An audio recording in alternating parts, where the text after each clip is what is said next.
Você pode até motivar alguns, mas você vai inibir muitos de continuarem, de se esforçarem, de se dedicarem a entrar no departamento.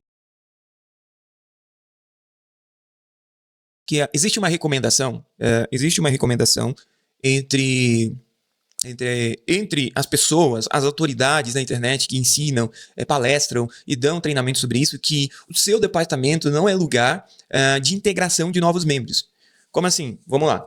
A ideia o argumento que na maioria das vezes é usado é tipo, vamos fazer uma audição para identificar quem está pronto e quem não está pronto dentro da congregação. Beleza, aí abre as vagas, faz a audição, beleza, e aí isso só tira a nata que está pronto, que já tem um conhecimento, que já manja alguma coisa, já conhece. Isso acontece bastante em parte de música, né? Departamento musical. Mas, vamos lá. O cara já conhece partitura, o cara já manja de campo harmônico, o cara já sabe tirar a música, é um cara disciplinado e tal. É esse cara aí que eu quero. Só que nessa audição você vai encontrar pessoas que ainda não estão prontas. Pessoas ainda que não conhecem campo harmônico, pessoas ainda que não têm domínio de muita técnica dentro da música, não tem domínio muitas das vezes, não sabe tocar direito ainda com o metrônomo, e aí você não tem essa paciência, é isso que eu quero dizer. Você não quer essas pessoas dentro do seu departamento, você quer pessoas 100% preparadas. Só que eu quero falar sobre isso, não só abrangendo o departamento de música, mas também tocando em outros departamentos que eu já vi isso acontecer. Pessoas que não queriam que fosse novos membros ou novos integrantes, é isso talvez a palavra certa, fossem adicionados ao seu grupo, ao seu departamento, como forma de integração de pessoas.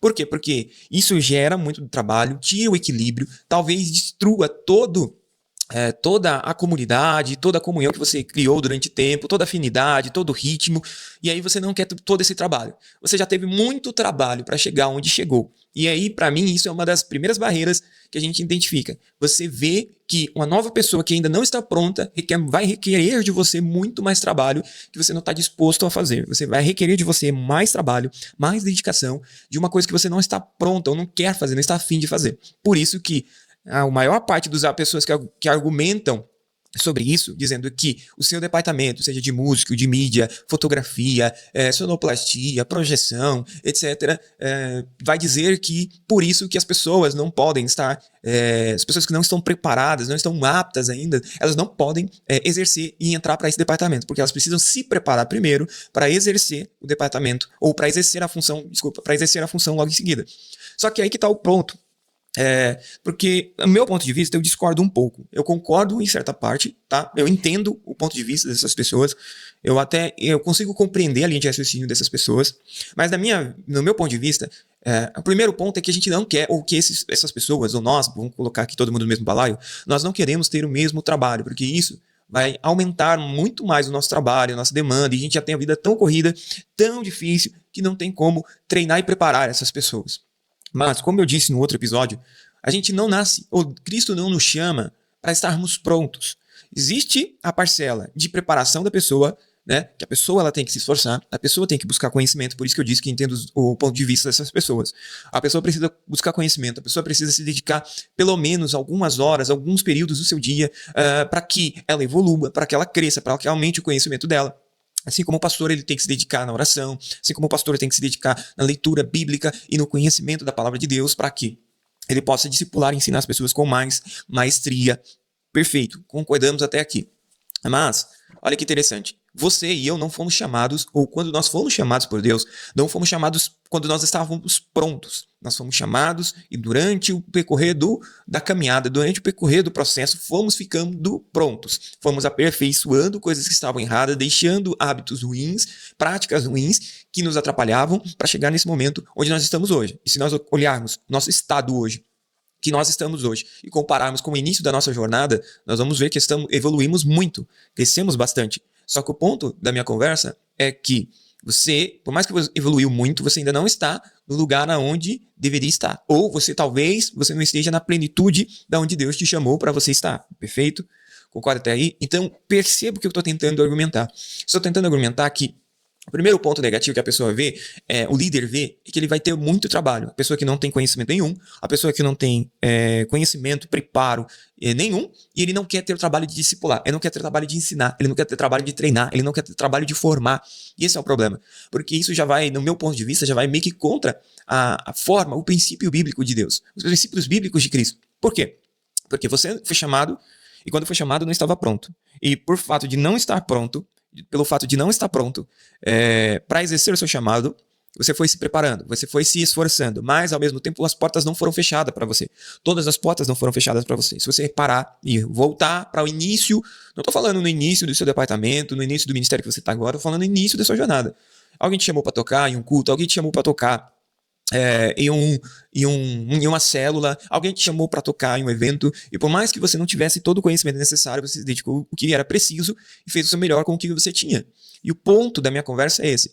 Nós, nessa audição que nós fazemos, nesse momento que nós só queremos fazer uma audição e separar só o que é bom, o que está pronto, o que está maduro, o que está perfeito, para a gente colocar dentro dos nossos departamentos e só simplesmente ensinar o processo, ensinar a cultura, ensinar coisas que são mais fáceis para já entrar no sistema, no nosso sistema, já entrar na nossa grade, é o mundo perfeito. Eu creio que seria assim como as empresas fazem. Por que as empresas fazem isso? Porque você não tem tempo de treinar, você não tem tempo para ensinar, você não tem tempo. Isso é verdade para as empresas, beleza. Cara, o pessoal aí quer realmente otimizar o tempo o máximo possível. Mas para nós, que somos líderes de departamento, você que é líder de ministério de música, você é líder de ministério de mídia, algum líder de algum departamento da sua congregação, a reflexão que nós temos que se fazer eu concordo com a audição, eu acredito que é uma ferramenta muito boa para você separar quem está bom e quem está pronto, quem não está, de uma forma curta e rápida, para você fazer uma análise da situação das pessoas e dali já separar as pessoas que você precisa. Correto? Beleza. Fizemos análise das pessoas. Só que em vez de você só pegar os bons e já encaixar na sua grade, você tem que ver aqueles que têm algum conhecimento, mas não estão prontos o quanto deveriam estar. E aqueles que não têm conhecimento nenhum e só estão indo pro oba-oba. Existem essas pessoas. Então essas pessoas, você pode até separá-las, até dispensá-las, talvez até lapidá-las. O que é o ponto que eu estou tentando te falar? Dessas pessoas, esses 3 grupos que eu separei, daqueles que estão prontos, daqueles que estão intermediários e aqueles que não têm conhecimento nenhum, mas estão indo na onda, estão indo no oba-oba, você vai conseguir identificar essas pessoas, perfeito? Você identificou essas pessoas. Com a identificação dessas pessoas, a primeira coisa que você tem que fazer é colocar os bons na sua grade, ensinar a cultura, isso aí você já sabe, tem muita pessoa muito mais preparada, ensinando, orientando melhor do que eu, perfeito. Mas o ponto que eu quero trazer essas outras pessoas, você tem que não fechar todas as portas. Por quê? Se você fechar todas as portas, você vai inibir, você pode até motivar alguns, mas você vai inibir muitos. Você pode até motivar alguns, mas você vai inibir muitos de continuarem, de se esforçarem, de se dedicarem a entrar no departamento. Aí você pega e fala aí no comentário, pô, mas se ele desistiu, é porque ele não tinha a fibra, ele não tinha o desejo necessário para continuar nesse departamento. Você pode até ter razão, mas o ponto dessa conversa é que algumas das vezes você precisa de um apoio, algumas vezes você precisa de um discipulado, algumas vezes você precisa de um treinamento. E se você já dispensou, irmão, você não está pronto, obrigado por tudo, se esforça mais, quando você estiver pronto, volta aqui, etc. Beleza. Cara, mas você está fechando uma porta. Você está fechando uma porta, você está matando uma semente que pode dar fruto futuramente. Então, nós como líderes, muitas vezes só queremos pessoas prontas. Só queremos pessoas que estão boas e aptas para trabalhar já. Isso funciona no mundo capitalista, né? Isso funciona no mundo empresarial. Mas para nós, líderes de departamentos, nós temos que pensar um pouquinho mais à frente. Como que Cristo fez? Ele pegou pessoas despreparadas e as preparou durante a trajetória. Então, a minha sugestão, olha, que eu estou dizendo que é a minha sugestão é que